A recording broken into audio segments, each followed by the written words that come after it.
하나님 말씀 봅니다. 베드로 전서 2장 5절 한 절 보도록 하겠습니다. 베드로 전서 2장 5절 한 절입니다. 2장 5절 같이 읽습니다. 너희도 산돌같이 신령한 집으로 세워지고 예수 그리스도로 말미암아 하나님이 기쁘게 받으실 신령한 제사를 드릴 거룩한 제사장이 될지니라. 아멘. 지난주에는 사망을 통해서 거듭난 신자라고 하더라도 여러분 그거를 저 뒤에 주보 말고 따로 갖고 계시죠? 예. 네, 그래서 사망을 통해서 거듭난 신자라고 하더라도 선을 행할 수 있는 능력이 결코 신자에게는 없다. 오직 전적으로 성령으로 말미암아서만 선행이 가능하다라고 하는 사실에 대해서 살폈습니다. 오늘은 16장에 있는 나머지 항들 모두 살펴보도록 합니다. 4항 같이 읽겠습니다. 순종에 있어서 이 땅에서 도달할 수 있는 가장 높은 수준에 이른 사람이라고 할지라도 의무 이상의 공을 세운다든가 하나님이 요구하는 것보다 더 많은 것을 할 수 있는 사람은 없다. 이는 그들이 마땅히 행해야 할 의무마저도 그들은 다 행할 수 없기 때문이다. 여기 사항에서 다루고 있는 것은 로마 카톨릭에서 가르치고 있는 소위 잉여 공로라고 하는 거짓된 가르침을 반박하고 있는 그런 고백입니다. 잉여 공로가 남는다라는 거죠. 그래서 선을 쌓는다 이렇게 적선이라고도 말을 하는 거예요. 그래서 그들이 가르치는 건 뭐냐면 마리아나 그 교회에 의해서 성자라고 그렇게 추대된 그런 사람들 있잖아요. 성 베드로, 성 바울 이런 식으로. 그런 사람들은 그들의 생애 동안에 그들이 천국에 들어가기에 필요로 한 그런 의무 이상의 것들을 그들이 수행을 했기 때문에 그들 자신이 천국에 들어가기에 공로가 남는다라는 겁니다. 그래서 그 공로가 공로 창고라고 하는 것에 쌓여 있고 그들의 그 공로를 다른 사람이 이용할 수 있다라고 하는 것이 잉여 공로 사상이라고 하는 거예요. 그거를 이용할 수 있는 그런 권리가 이제 교회에 주어져 있다 이렇게 가르치는 거죠. 그래서 그것에 대해서 반박하고 있어요. 그래서 첫 번째 진술에서 보시면 순종에 있어서 이 땅에서 도달할 수 있는 가장 높은 수준에 이른 사람이라고 할지라도 의무 이상의 공을 세운다든가 하나님이 요구하는 것보다 더 많은 것을 할 수 있는 사람은 없다라고 말을 하고 있어요. 그래서 아무리 이 세상에서 가장 높은 경지에 오른 신자, 가톨릭에서는 마리아가 그런 인물이죠. 그리고 사도들과 여러 그런 성도들, 교회사 가운데서 그 뛰어난 그런 경건을 보여줬던 그런 신자들이 분명히 있는데 그런 사람이라 하더라도 절대로 하나님이 요구하시는 그런 것에 절대로 미치지 못한다라는 겁니다. 그래서 앞에서 우리가 13장에서 성화에 대해서 다루면서 이 땅에서 완전한 성화에 도달할 수 있는 사람이 아무도 없다라고 말씀을 드렸었어요. 그래서 사도 바울이나 이사야 선지자 같은 사람들도 그들이 죽는 순간까지도 자신의 의가 하나님 앞에 다 더러운 옷과 같다라고 하는 그런 고백을 드리게 되었죠. 오히려 사도 바울 같은 경우는 시간이 흐르면서 점점 더 자신에 대해서 고백하는 정도가 더 깊어지는 것을 보게 됩니다. 내가 여러 사도들보다 못하지 않다 이렇게 말하고 나중에는 성도보다 작다라고 말하고 나중에는 죄인 중에 내가 괴수다 이런 식으로 시간의 흐름에 따라서 분명히 그가 주님과의 관계 속에서 더 거룩해지고 경건에 자각함에도 불구하고 자기 인식, 하나님 앞에서의 자신에 대한 인식은 점점 더 깊은 계곡으로 내려가는 그런 진술을 하고 있단 말이에요. 왜냐하면 뒤에서 이제 그런 것을 말하고 있는데 그래서 어쨌든 이 세상에서는 아무리 높은 경지에 도달한 신자라 하더라도 자기 자신이 천국에 들어갈 공로조차 행할 수가 없다라는 겁니다. 하물며 공로가 남아서 다른 사람의 그 부족한 공로를 채워줄 수 있을 정도로 그 공로 창고라고 불리는 곳에 잉여 공로를 쌓을 수 있는 사람은 아무도 없다라는 겁니다. 잉여 공로 창고라고 하는 것도 사실 없는 거죠. 이게 불교 사상과 비슷해요. 이런 가르침들이. 그래서 그 아미타불이라고 있잖아요. 제가 알기로 그 아미타불이 자신은 극락에 들어갈 수 있는데 그 공로가 충분한데 거기 들어가지 않고 다른 사람을 극락에 들어가도록 하기 위해서 그렇게 그 극락과 이 이생 사이에서 그런 사람들을 그 극락으로 인도하는 그런 역할을 하는 그런 부처가 있어요. 비슷하죠. 가톨릭 가르침이. 그래서 가톨릭이 들어가면 그 나라의 어떤 토착 신앙과 거의 혼합이 이루어져 버리는. 그래서 가톨릭이 가르침은 하나인데 지역마다 나라마다 들어가 보면 가톨릭의 그 행태가 달라져요. 그 지역의 그런 어떤 그 토속 신앙이나 또는 어떤 이교도적인 그런 가르침들과 섞여 버리기 때문에. 그래서 이 마지막 진리서로 말하고 있는 것처럼 그들이 마땅히 행해야 할 의무마저도 그들은 다 행할 수 없다라는 겁니다. 그래서 아무도 다른 사람의 그 부족한 공로를 채워줄 정도로 선을 쌓는 적선이라고 하는 잉여 공로라고 하는 그런 것은 있을 수가 없다라는 겁니다. 그렇다면 왜 그들이 마땅히 행해야 할 의무마저도 다 행할 수 없다라고 말하는가? 이거를 5항에서 다루고 있는 거예요. 5항을 한번 같이 보시죠. 같이 읽습니다. 우리는 우리의 최선의 선행으로도 하나님께서 베푸시는 죄사함이나 영생을 얻을 만한 공로를 세울 수 없다. 그 이유는 우리의 선행들과 장차 있을 영광 사이에는 너무나도 큰 차이가 있으며 우리와 하나님 사이에도 무한한 거리가 있기 때문이다. 그러기에 우리는 우리의 선행으로 하나님께 무엇을 보태어 드릴 수가 없고 우리들이 과거에 범한 죄의 빚을 갚을 수 있는 것도 아니다. 가령 우리가 할 수 있는 모든 것을 다 했다고 할지라도 그것은 단지 우리의 의무를 행한 것들에 불과하다. 그런데 우리의 행위들이 선한 것은 그것들이 하나님의 성령으로 말미암는 데 있는 것이다. 그러나 이와 같은 행위들은 우리들에 의해 행하여지는 까닭에 여러 가지 연약성과 불완전성으로 더럽혀지고 혼합되어 있어서 결국 하나님의 엄중한 심판을 견뎌낼 수가 없다. 그래서 5항의 첫 번째 진술이 이렇습니다. 우리는 우리의 최선의 선행으로도 하나님께서 베푸시는 죄사함이라 영생을 얻을 만한 공로를 세울 수 없다. 그래서 두 가지 이유를 제시하고 있어요. 그 이유는 뭐냐? 첫 번째로는 우리의 선행들과 장차 있을 영광 사이에 너무나도 큰 차이가 있다라는 것이고, 두 번째는 우리와 하나님 사이에도 무한한 거리가 있기 때문이다. 이렇게 말을 합니다.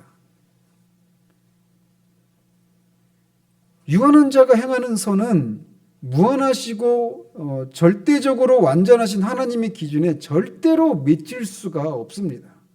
그래서 우리가 최고로 행한 선행이라 하더라도 절대로 하나님이 요구하시는 그 절대적인 기준에 미칠 수가 없어요. 무한한 그런 섬김이 아니면, 무한한 완전함이 아니면 무한하시고 완전하신 하나님의 기준에 맞출 수가 없다라는 것입니다. 그렇기 때문에 그래서 그렇게 하나님의 그 요구하시는 절대적인 의와 선함의 완전함에 부합하는 그런 선을 행해서 하나님으로부터 죄사함이나 영생을 얻을 만한 공로를 세울 수 있는 사람은 단 한 사람도 없습니다. 오직 한 분 계시죠. 우리 주 예수 그리스도이십니다. 그분만이 하나님으로부터 죄사함과 영생을 얻을 만한 공로를 세우실 수 있는 분이셔요. 그래서 우리는 다른 사람의 공로로, 우리 밖에 있는 다른 사람의 공로로 우리가 죄사함과 영생을 얻는 것이지, 우리의 선행과 어떤 공로로 죄사함과 영생을 얻을 수 있는 것이 아니에요. 이게 기독교와 다른 모든 수백 수천의 다른 종교와 결정적으로 차이가 나는 지점입니다. 우리는 대속을 통한 구원을 우리는 성경이 말하는 대로 믿고 있죠.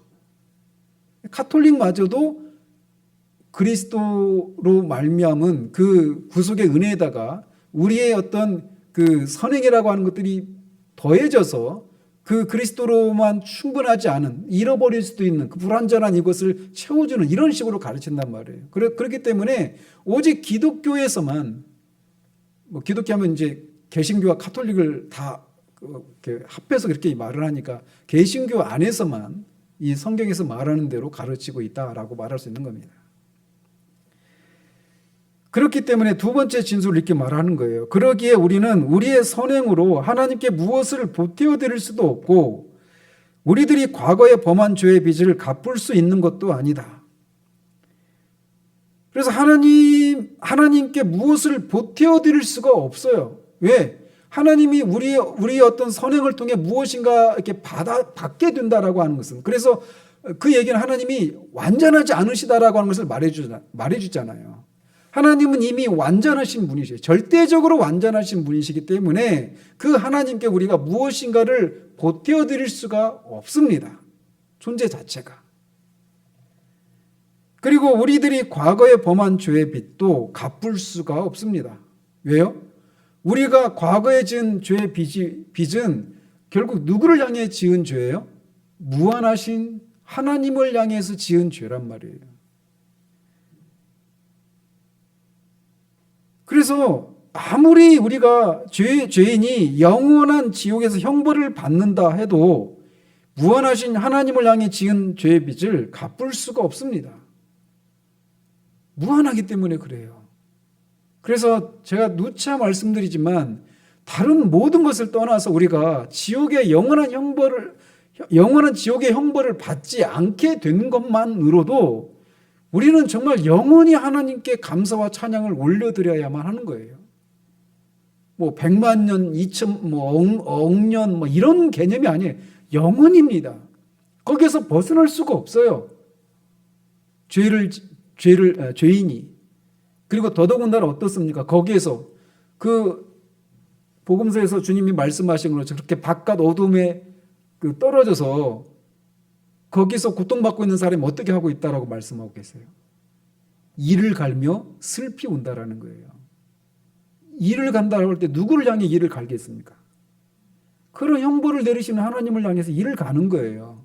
그 형벌을 받으면서 제가 그 죄를 지었다라고 하면서 회개하는 것이 아니라 그 형벌을 받으면서도 계속 하나님을 향해 죄를 또 짓고 있는 거예요. 그러니까 벗어날 수가 없습니다. 영혼 속에서.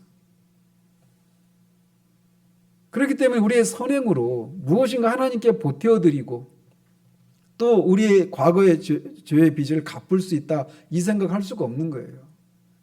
잘 기억하십시오. 우리가 여기서부터 우리 신앙이 출발하지 않기 때문에 끊임없이 곳곳에서 사람 냄새가 진동을 하는 겁니다. 우리는 하나님께 무엇인가를 보태어드릴 수 있는 존재가 아닙니다.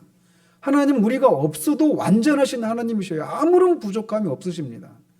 그래서 모든 신앙의 출발은 하나님은 스스로 계시는 하나님이시다. 그래서 스스로 만족하시고 스스로 완전하시고 스스로 충분하신, 자충족하시는, 자존하시는 하나님이시다라고 하는 거기서부터 출발하지 않으면 우리는 끊임없이 사람의 그 공로가 부각이 되고 하나님께 돌려드려야 될 영광이 사람에게 돌려지는 일들이 끊임없이 일어나게 되는 거예요. 이 사실을 우리가 기억해야 돼요.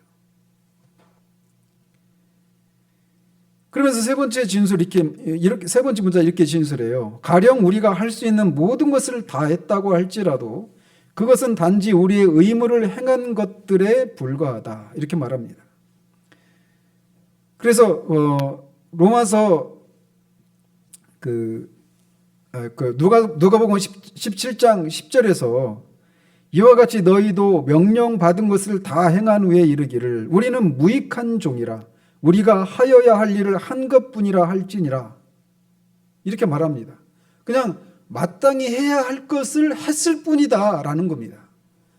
그리고 느헤미야 13장 22절에서도 내가 또 레위 사람들에게 몸을 정결하게 하고 와서 성문을 지켜서 안식일을 거룩하게 하라 하였느니라. 내 하나님이여 나를 위하여 이 일도 기억하시옵고 주의 크신 은혜대로 나를 아끼시옵소서. 이렇게 말합니다.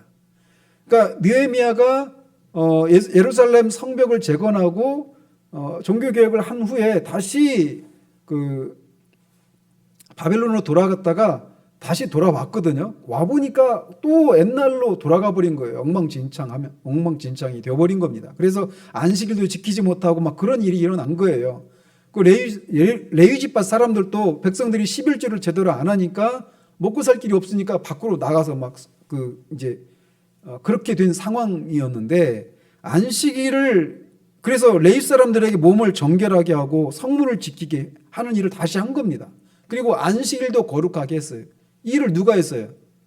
느헤미야가 했잖아요. 느헤미야가. 그래서 이 일도 하나님 기억해달라고 간구하는데 뭐라고 말을 하냐면 주의 크신 은혜대로 나를 아끼시옵소서라고 말하고 있어요. 이런 것을 했으니까 이런 내 공로를 기억하시고 그 공로에 합당한 그런 보상을 해 주십시오. 이렇게 기도하고 있는 게 아니란 말이에요. 그래서 우리가 마땅히 해야 될 것을 하고 한 것조차도 우리는 그것을 그냥 우리가 마땅히 해야 될 의무를 다 행한 그런 종들에 불과하다라고 하는 이런 생각을 가져야 하는 겁니다. 그렇기 때문에 마땅히 해야 할 것을 해놓고 그것에 대해서 공로를 요구할 수가 없어요. 그런데 우리가 이런 우리가 한 것에 대해서 어떤 공로를 주장하는 이런 것들이 우리 몸에 배어 있죠. 그죠? 그래서 아이들이 마땅히 공부해야 되잖아요. 근데 공부하면 부모한테 용돈 달라고 그래요. 공로가 되는 거예요. 이것도 다 그런 데서 나오는 거예요. 그래서 이걸 누가 가르쳐 준 게 아니에요. 사람은 태어나면서부터 생리적으로 율법주의적인 그런 공로주의적인 그런 생각을 가지고 있단 말이에요. 그리고 그런 생각이 사람들이 그래서 논리에 딱딱 맞아 떨어지는 거예요. 그래서 기독교가 복음이 사람들에게 잘 받아들여지지 않아요. 오히려 구원을 받기 위해서는 이런저런 것들을 하라. 그러면은 복을 줄 것이다. 이런 것들이 사람들의 그런 논리 구조에 딱 맞아 떨어지지, 아무것도 안 했는데 아무런 자격도 없는데 하나님이 우리가 구하는 것 이상의 것을 주신다라고 하는 이런 은혜, 복음, 이것을 잘 받아들이지 못해요. 그리고 또 이런 식으로 신자로서의 어떤 행위들을 한 후에 그것에 대해서 마땅히 하나님이 우리에게 갚아주셔야 될 어떤 채무를 우리가 하나님께 지어준 것 같이 생각하는 이런 생각들이 사람들에게 있는 것도 이 뿌리가 거기에서 나오는 거예요. 사람이 생리적으로 율법주의자로 태어납니다. 그러나 마땅히 해야 할 것을 해놓고 그것에 대해서 공로를 요구할 수가 없어요.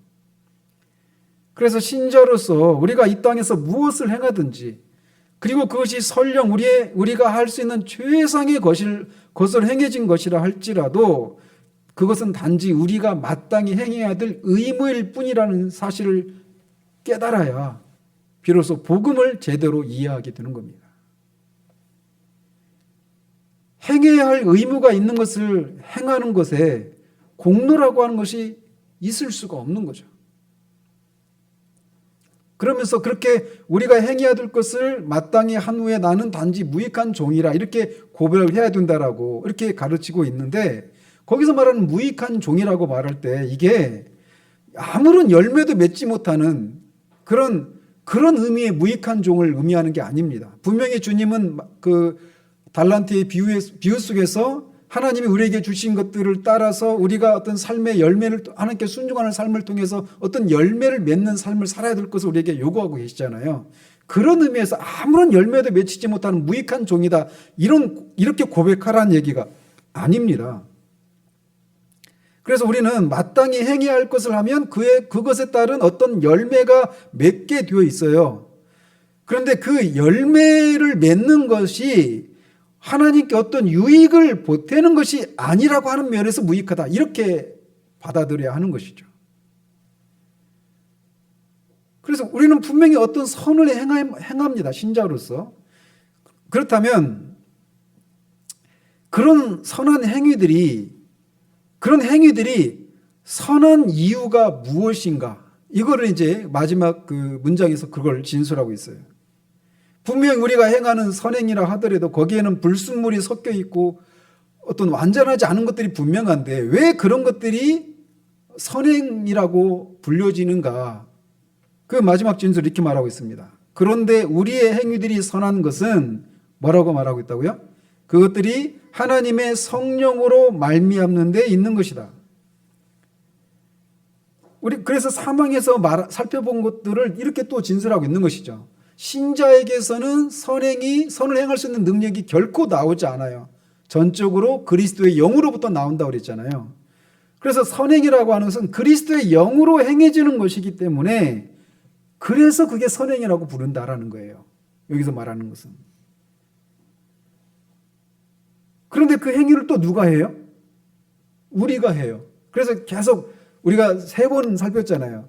그 영적인 성장에서도, 그 다음에 수요일 날 그 내게 능력 주신 자 안에서 모든 일을 할 수 있다, 이 본문을 가지고도, 그 다음에 지난주 오후에도 그 이 부분을 가지고 하나님의 주권과 인간의 책임에 대한 얘기를 3번에 걸쳐서 살폈단 말이에요, 다른 각도에서. 근데 여기서도 마찬가지죠. 선을 행하는데 그게 선행이 될 수 있는 게 뭐냐면 성령으로 말미암아 행해지는 것이기 때문에 선행이다, 이렇게 말을 하고, 그럼에도 그걸 행하는 것이 우리이기 때문에 거기에는 이 연약성과 불안정성으로 더럽혀지고 혼합되어 있다는 것입니다. 그래서 하나님의 심판을 견뎌낼 수가 없다라고 하고 있어요.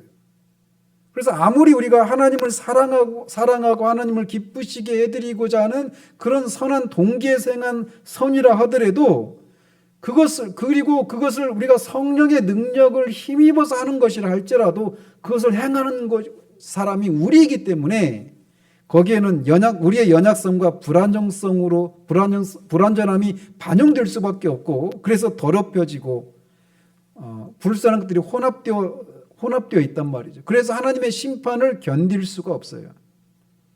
그래서 이사야 선지자가 말하는 것처럼 우리의 의는 다 더러운 옷과 같다라고 말을 하는 것입니다.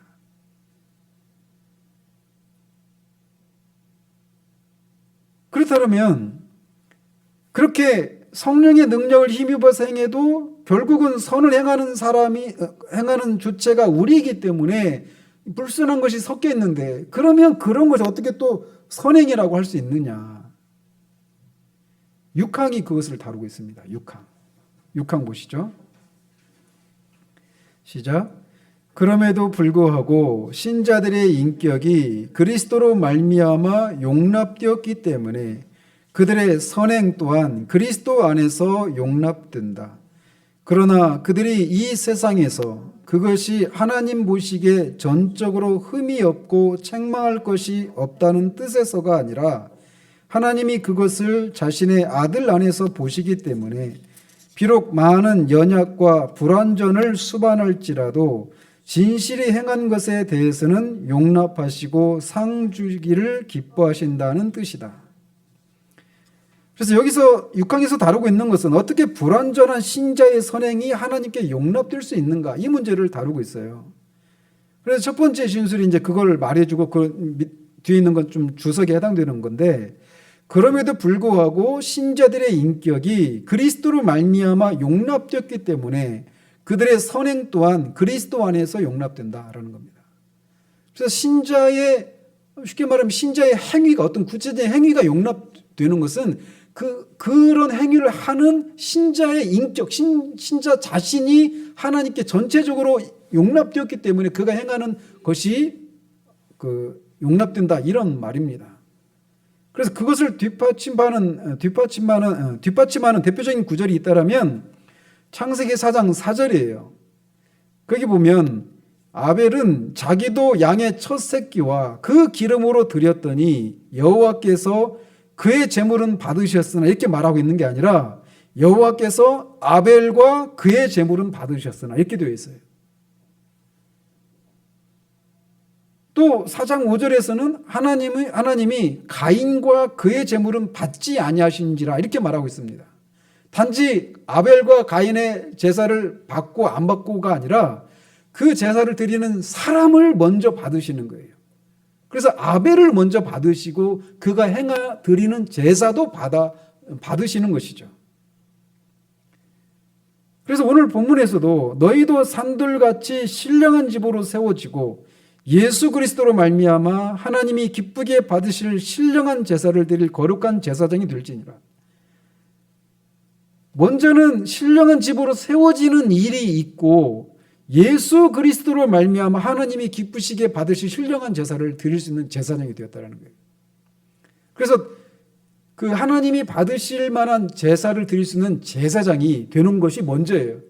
예수 그리스도로 말미암아서. 그리고 그런 사람이 되었기 때문에 그런 사람이 드리는 신령한 제물을 하나님이 그리스도로 말미암아 받아들이신다. 이런 말씀입니다. 쉽게 말씀드리면 우리가 어떤 사람을 사랑하면 그 사람이 하는 짓이 다 이쁘잖아요. 그런 것과 같은 이치예요. 그래서 아이들이 막 어렸을 때 막 소꿉장난 하면서 막 애들이 거기 심취해 있잖아요. 그러면서 막 뭐 밥도 하고 뭐 음식도 만들고 반찬도 만들고 막 그러면서 엄마 이거 한번 먹어봐 하면 우리가 어때요? 그러니까 먹을 수 있는 게 아니잖아요. 그런데도 어때요? 그거를 사랑스러우니까 막 받아서 막 맛있게 먹는 척 하고 막 그러잖아요. 그런 것과 비슷한 이치입니다. 먼저 그리스도 안에서 하나님 우리 존재 전체를 용납하셨기 때문에 그 그리스도로 말미암아서 행해지는 성령의 능력을 힘입어서 행하는 그 선행을 하나님이 기뻐 받으시는 거예요. 그래서 그거를 우리가 하나님께 절대적으로 완전하신 하나님이 받으시기에는 부족해요. 연약해요. 그런데 그것을 하나님이 그 온전한 것으로 끌어주십니다. 그 일을 중간에 하시는 분이 누구시냐면 그리스도세요. 그래서 그 선을 행하는 일에 있어서 그리스도께서 중보자가 되셔서 우리의 부족한 선을 하나님이 받으실 만한 온전한 것으로 받아들여요. 대표적인 장면이 어디 있습니까?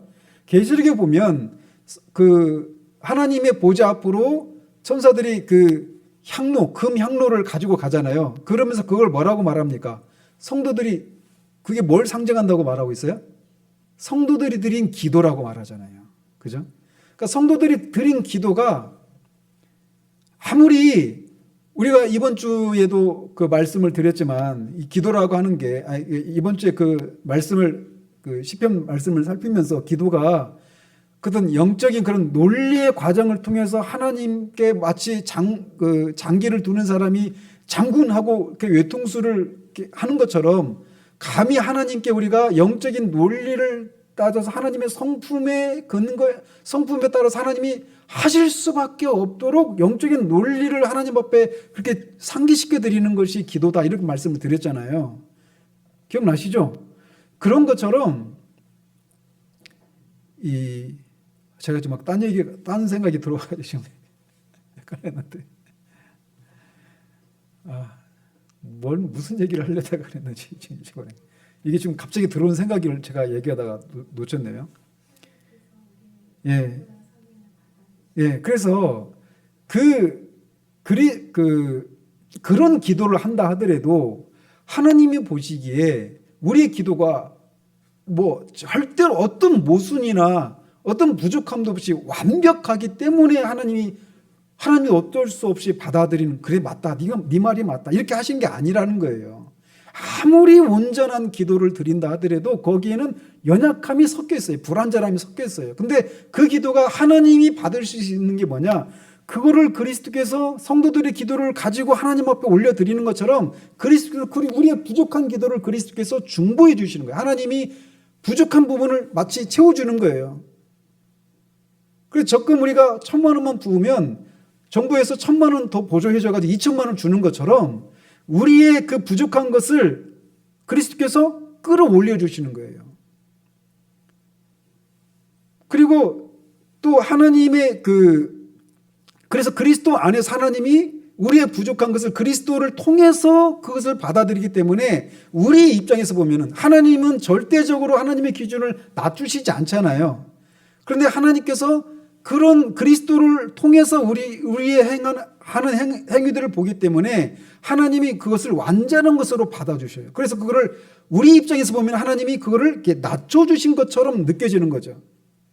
그래서 올리고 낮추고 이렇게 양쪽에 이 조정이 있는 것처럼 우리에게 보여지는 거예요. 그래서 그거를 하나님의 맞춰주심이라고 말을 합니다.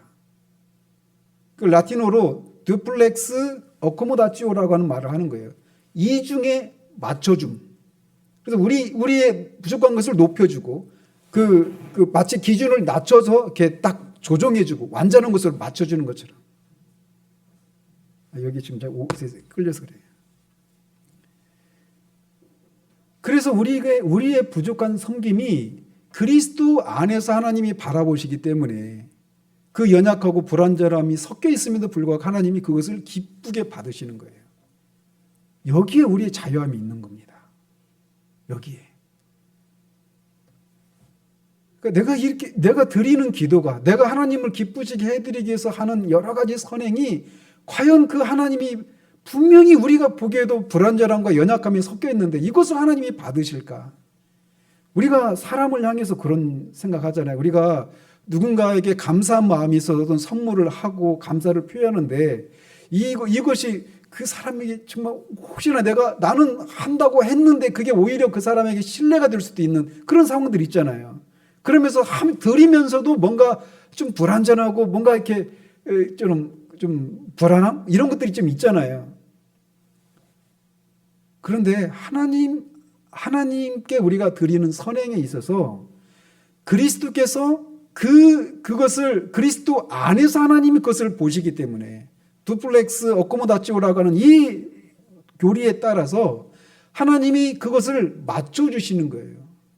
그래서 우리 존재 전체를 먼저 그리스도 안에서 받아주셨기 때문에 그리스도 안에서 행해지는 성령의 능력을 힘입어서 하는 또 하나 동기가 있죠.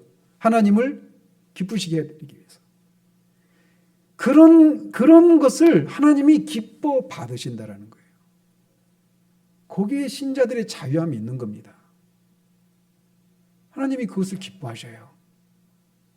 우리의 부족한 기도를, 우리의 부족한 찬양을, 우리의 부족한 여러 가지 섬김을 그리스도 안에서 바라보시기 때문에. 저도 마찬가지지만 우리가 이런 진리들을 알고 정말 이렇게 자유함을 정말 한끽할 수 있기를 바라요. 제가 늘 말씀드리지만 하나님 앞에서 그리스도로 말미암은 자유함을 누리는 사람은 사람 앞에서도 자유함을 누립니다. 얼마나 우리가 사람들을 의식합니까? 그죠? 그래서 사람을 의식하지 말고 내가 하고 싶은 대로 말하고 행동하고 이런 얘기가 아니에요. 자유함을 누리지 못하는 부분을 말씀드리는 겁니다. 하나님 앞에서 우리가 자유함을 누리는 사람은 사람 앞에서도 자유함을 누리는 거예요. 근데 그 자유함은 어디서 나오느냐? 진리를 아는 것에서 나오는 거예요. 진리를 알지 진리가 너희를 자유하게 하리라. 물론 근본적으로는 그리스도에 관한 진리죠. 거기서 그 문맥 속에서는. 그러나 이런 구체적인 것들도 마찬가지예요. 근데 돌아보시면 이런 면에서 하나님 앞에 내가 드려지는 것이 과연 하나님이 받으실 것인가라고 하는 이런 생각들이 있잖아요. 안 그래요? 그런데 진리가 우리에게 이렇게 말해주고 있어요. 하나님이 먼저 우리의 존재를 그리스도 안에서 받으셨다라는 거예요. 우리 존재를 받으셨고 우리 그리스도 안에서 우리를 바라보시는 거예요. 그리스도는 하나님에게 있어서 그리스도는 어떤 존재이십니까? 이는 내 사랑하는 아들이요 내 기뻐하는 자라. 완전하신 하나님, 무한하신 하나님, 아무런 부족함이 없는 하나님께 그렇게 내 사랑하는 아들이요 내 기뻐하는 자다 이렇게 하나님을 만족시켜 줄 수 있는 존재가 아무도 없습니다.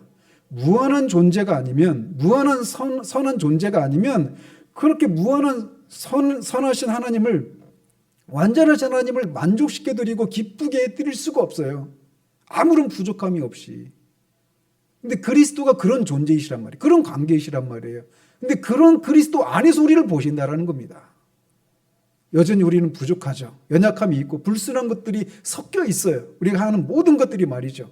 그럼에도 불구하고 하나님이 그리스도 안에서 우리를 보신다라는 거예요. 그래서 거기에서 우리가 자유함이 생겨나는 겁니다. 저는 바라기는 우리 교회에 속한 모든 교우들이 막 그래서 그런 자유함들을 막 누리는 거예요. 이 사람들 안에서. 자, 그렇다고 해서 이렇다고 해서 이런 의미는 아니라고 덧붙입니다. 그러나 그들이 이 세상에서 그것이 즉 그들이 행하는 선행이 하나님 보시기에 전적으로 흠이 없고 책망할 것이 없다는 뜻에서가 아니라 하나님이 그것을 자신의 아들 안에서 보시기 때문에 비록 많은 연약과 불완전을 수반할지라도 진실이 행한 것에 대해서는 용납하시고 상 주기를 기뻐하신다는 뜻이다. 이렇게 말을 합니다. 이 땅에서 우리가 행하는 선행은 하나님 보시기에 흠이 있을 수밖에 없습니다. 사실 흠이 없다고 생각하는 것은 자신의 선행을 과장하거나 또는 하나님의 기준을 낮추는 결과 그렇게 생각하는 것이죠. 그래서 완전한 성화는 있을 수가 없어요. 완전한 선행은 있을 수가 없습니다. 항상 흠이 있기 마련이에요. 그렇지만 하나님이 그것을 우리가 행하는 그 부족하고 연약하고 불순한 그 선행을 자신의 아들 안에서 보시기 때문에 많은 연약과 불완전을 수반할지라도 진실이 행한 것으로 용납하고 상 주기를 기뻐하십니다. 여기에 더 놀라운 은혜가 있죠. 그냥 받아주시는 정도가 아니라 상 주기를 기뻐하시는 거예요. 주시는데 어느 정도? 인색하지 않으시고 후히 주시는 분이죠. 그리스도인은 정말 말하는 순간에도 막 감동이 막 밀려오는데 그리스도인이라고 하는 존재가 얼마나 그래서 그리스도를 떠난 그리스도인은 존재하지 않아요. 그리스도를 떠난 그리스도인의 선행도 존재하지 않습니다. 그래서 우리는 처음부터 그리스도요, 중간도 그리스도요, 마지막도 그리스도요.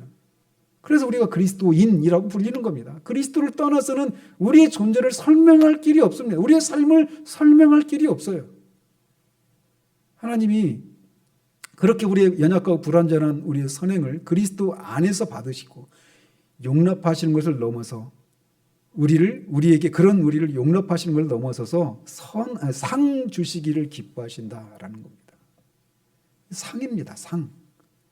공로가 아니라. 그래서 이 처음부터 끝까지 은혜예요. 은혜. 자, 마지막 항 7항 같이 보십시다.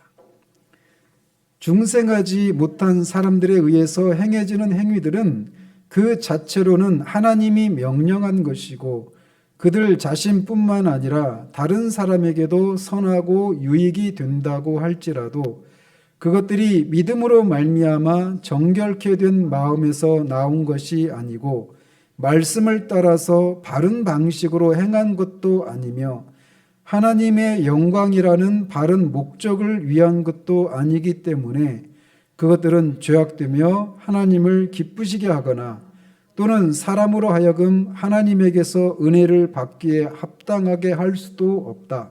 하지만 그것들을 등한시하는 것은 더 죄를 짓고 하나님을 더 불쾌하게 하는 것이다. 그래서 7항에서 다시 처음에 선행에 대한 정의를 내렸었잖아요. 두 가지였죠. 하나님의 말씀에서 지지하고 있는 것이어야 한다. 그리고 그것을 행하는 사람의 마음의 동기가 하나님을 사랑하는 동기에서 행하는 것이어야 한다. 이렇게 말을 했잖아요. 그거를 다시 좀 더 이렇게 상세하게 설명하고 있는 거예요. 첫 번째 진술에 중생하지 못한 사람들에 의해서 행해지는 행위들은 그 자체로는 하나님이 명령한 것이고 그들 자신뿐만 아니라 다른 사람에게도 선하고 유익이 된다고 할지라도 이 부분입니다. 그래서 우리가 앞에 지난주에 사망을 살피는 중에 불신자들도 이 루터나 칼빈이 시민적인 덕이라고 불렀던 그런 시민적인 덕을 행할 수 있고 또 하나님의 율법에 외적으로 보면 하나님 율법에 일치하는 그런 선행을 행할 수 있습니다. 그리고 그런 것들이 하나님께서 말씀에서 명령하신 것일 수도 있어요. 그리고 그것이 자기 자신에게도 유익하고 다른 사람에게도 유익한 것일 수 있습니다. 그럼에도 불구하고 그것이 선행이 아닐 수 있다. 이렇게 얘기하고 있는 거예요. 그리고 대표적인 예가 있다면 열왕기하 10장에 보면 그 예후 이스라엘의 가장 그 악한 왕이 아합 왕이었어요. 북이스라엘에. 그 아합 왕을 이제 그 죽이고 그 왕위에 오른 사람이 예후라고 하는 사람인데, 예후가 이렇게 말을 합니다. 여호와께서 예후에게 이르시되 네가 나 보기에 정직한 일을 행하되 잘 행하여 내 마음에 있는 대로 아합 집에 다 행하였은즉 네 자손이 이스라엘 왕위를 이어 4대를 지내리라 하시니라. 그러나 예후가 전심으로 이스라엘 하나님 여호와 율법을 지켜 행하지 아니하며 여로보암이 이스라엘에게 범하게 한 그 죄에서 떠나지 아니하였더라. 거기서 알 수 있듯이 예후는 하나님의 명령을 따라서 아합을 죽였어요. 이세벨도 죽이고 바알의 제사장들을 다 죽였습니다. 그 바알을 섬기는 그 장소를 다 막 변소로 만들어 버렸죠. 화장실로. 그런데 여로보암이 지었던 죄, 즉 베델과 단에 이 금송아지를 섬기고 그 금송아지를 섬길 수 있는 제사장들을 임의로 세우고 이렇게 금송아지를 섬기는 그 죄는 그것까지는 행하지 않았다. 이런 얘기를 하고 계신 거예요. 자, 보십시오. 그가 그 아합을 죽이고 바알 제사장들을 죽이고 그 바알 산당을 없앤 거 하나님의 명령에 일치한 것이죠.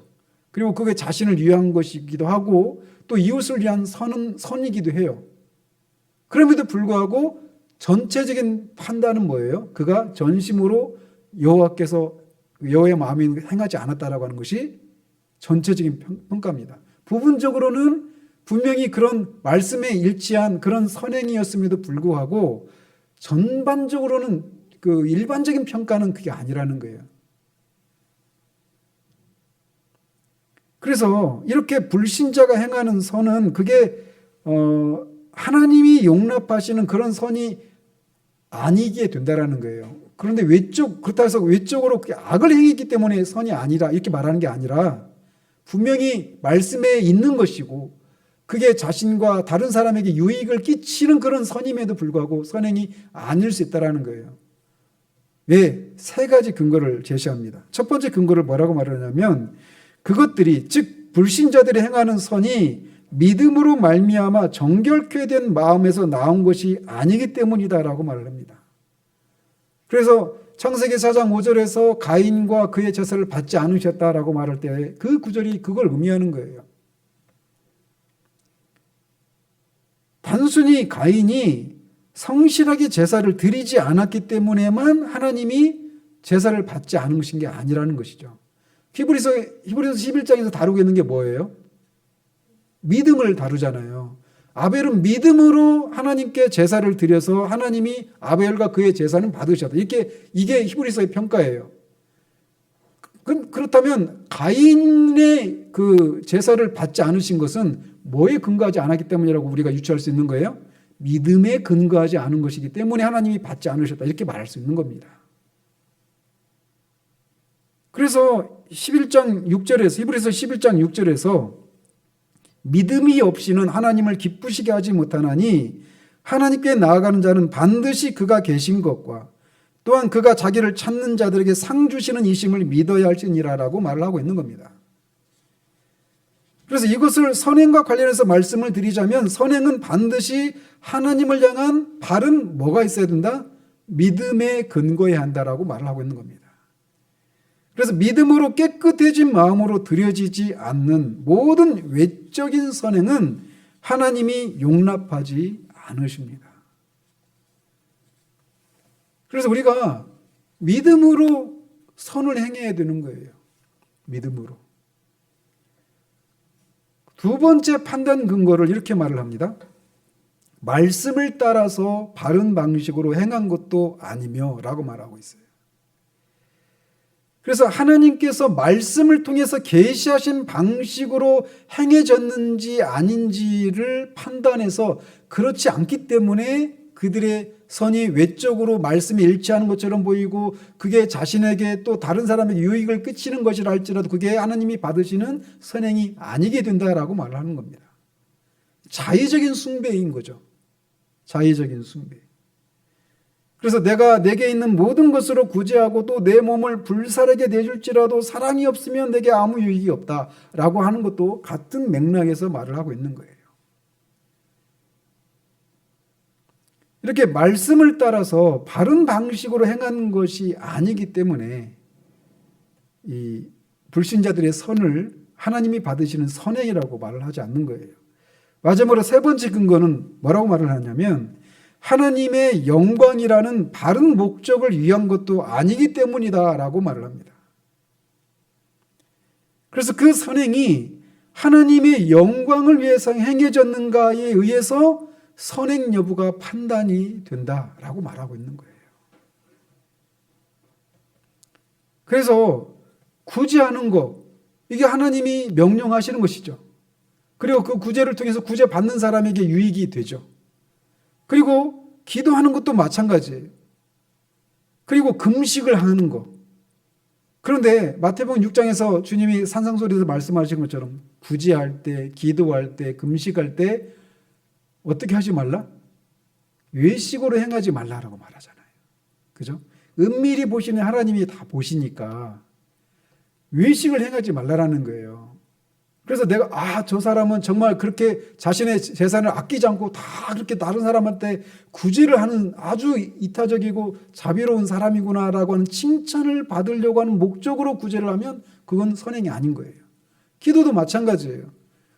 저 사람은 하루에 몇 시간씩 기도하는 사람이라고 하는 그런 사람들의 칭찬과 그런 자기 만족을 위해서 기도하는 것은 그건 하나님이 받으시는 하나님의 영광을 위해서 하는 기도가 아니게 되는 거예요. 외식입니다. 금식도 마찬가지로. 그래서 어떤 행위가 선행인가 아닌가는 하나님을 기쁘시게 해드리기 위한 하나님의 영광을 위한 것인가 아닌가에 의해서 판단이 된다라는 것이죠. 이렇게 믿음으로 행해야 되고 또 바른 말씀에 근거해서 바른 방식으로 드려져야 되고 하나님의 영광을 위한 목적으로 드려지는 것일 때 선행이 되는 것인데 불신자들은 이런 것이 아니기 때문에 외적으로는 말씀에 일치하고 자신과 다른 사람의 유익을 끼치는 선이라 할지라도 하나님이 용납하시는 선행이 아니게 된다라는 것입니다. 그래서 그런 불신자들의 선을 뭐라고 말을 하느냐? 그것들은 죄악되며 하나님을 기쁘시게 하거나 또는 사람으로 하여금 하나님에게서 은혜를 받기에 합당하게 할 수도 없다라고 결론을 내리는 겁니다.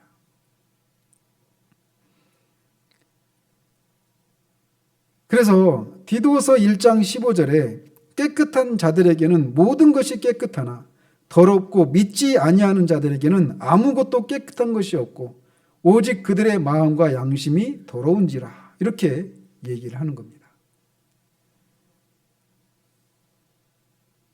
따라서 우리는 어떤 선행이 선한지 선하지 않은지에 대한 이 판단을 하나님의 기준에 비추어서 우리가 판단을 해야지 우리가 어떤 살고 있는 어떤 문화적인 기준이나 어떤 사회의 어떤 법이나 또는 교회 안에서 그냥 전통적으로 내려오고 사람들 사이에서 암묵적으로 용인되는 어떤 그런 불문율과 같은 그런 기준들에 의해서 선행과 선행이 아닌 것을 판단하려고 해서는 안 되는 것입니다. 선행에 대해서 잘못된 생각을 가지고 있는 것은 세상만 가지고 있는 게 아니에요.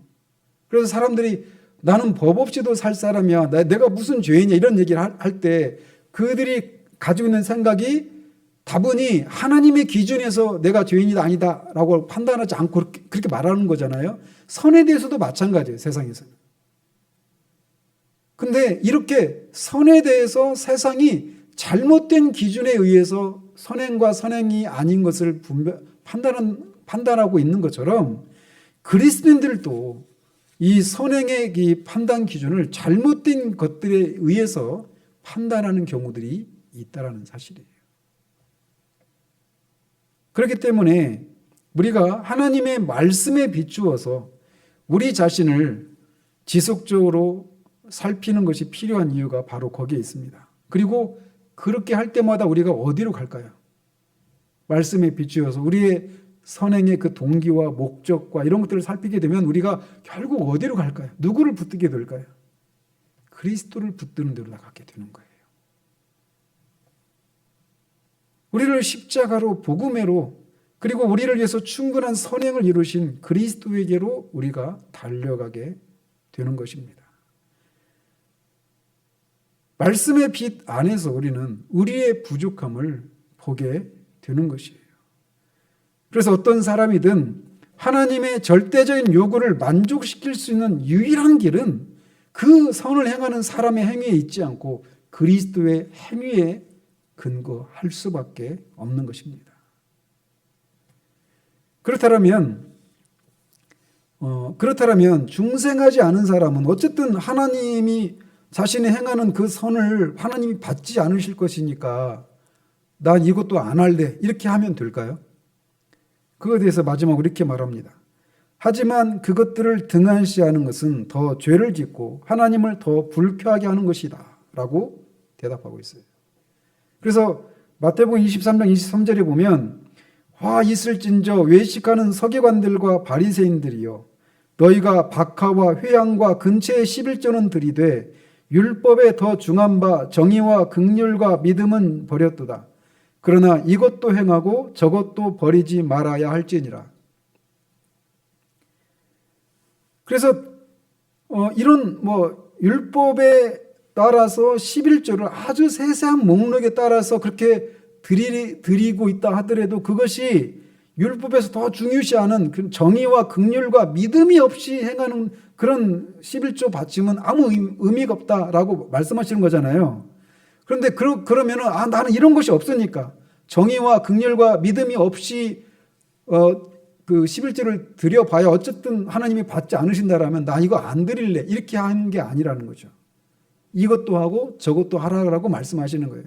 안 하는 것은 더 큰 죄를 범하는 거죠. 그죠? 그래서 우리가 이 불신자들의 선행이 이게 불신자들의 입장에서 보면 굉장히 불쾌한 거죠. 그죠? 사람들이 그래서 넘어지는 부분이에요. 왜 그런 생각을 하느냐? 하나님과 우리 사이에 있는 그 존재의 격차를 모르기 때문에 그래요. 하나님의 절대적인 거룩하심과 우리가 아무리 보기에 깨끗하다 하더라도 욥이 말하는 것처럼 하나님 앞에서 천사라도 불결한 존재로 드러나거든요. 선한 천사들은 한 번도 타락한 적이 없거든요. 그럼에도 불구하고 하나님 보기에는 다 불결한 존재로 보여요. 하물며 타락한 아담의 후손으로 태어난 인간이 아무리 선한 사람이라 하더라도 절대적인 하나님 앞에 다 불완전하고 타락한 존재로 죄인으로 보인단 말이에요. 그래서 그것을 고백하기까지는 성령의 그런 역사하심이 아니면은 그런 고백에 도달할 수가 없는 거예요. 그래서 그리스도인은 내가 그리스도인이 되기로 결단해서 그리스도인이 되는 게 아닙니다. 전적으로 하나님의 은혜로 되어지는 거예요. 그렇기 때문에 불신자들이 해야 될 것은 뭐냐면 그리스도를 믿어야 하는 겁니다. 이렇게 우리가 선행에 대해서 거듭난 신자들이 하나님께서 우리에게 베푸신 구원에 대한 감사로 드리는 선행이 어떤 의미가 있는지, 어떻게 그 부족한 것들이 완전하지 하나님께 받아들여지는지 등등에 대해서 우리가 이렇게 살펴보았습니다. 오늘 제가 정말 강조하고 싶은 것은 자유함이에요.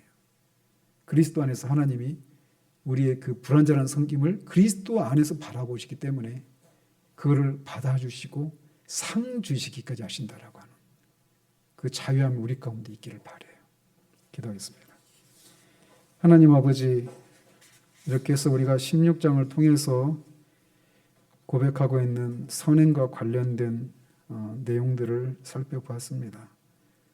이 다른 말씀들을 우리가 기억하며 정말 우리가 이 땅을 살아가면서 하나님 앞에서 자유함을 누리는 우리들 될 수 있도록 도우시옵소서.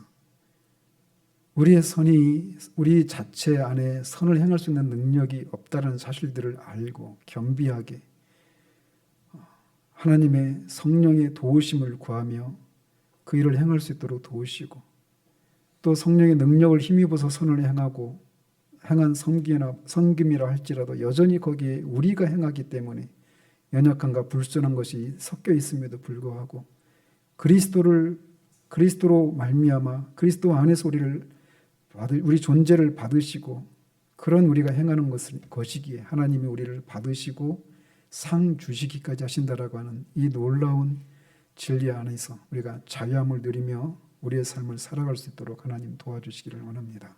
예수 그리스도 이름으로 기도합니다. 아멘.